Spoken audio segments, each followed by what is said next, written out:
ময়মনসিংহের ভালুকায় ইউপি চেয়ারম্যানের বিরুদ্ধে অপপ্রচার ও মানববন্ধনের প্রতিবাদে সংবাদ সম্মেলন অনুষ্ঠিত হয়েছে।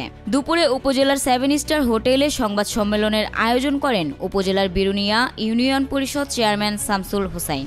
সংবাদ সম্মেলনে তিনি লিখিত বক্তব্যে তার বিরুদ্ধে অপপ্রচার ও মানববন্ধনের তীব্র প্রতিবাদ জানান।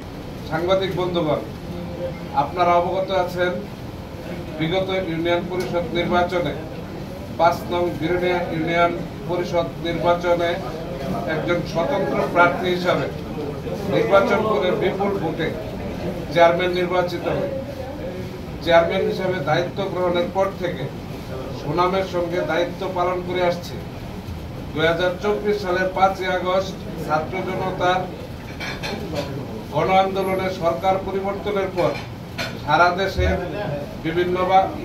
বেশিরভাগ ইউনিয়ন পরিষদের চেয়ারম্যান গা ঢাকা দিলেও আমি আমার ইউনিয়নের দায়িত্ব পালন করে আসছি। এ সময় উপজেলা বিএনপির সদস্য ও উলামা দলের সভাপতি ইশফাকুর রহমান, ইউনিয়ন শ্রমিক দলের আহ্বায়ক আশিকুর রহমান বিগান সহ স্থানীয়রা উপস্থিত ছিলেন।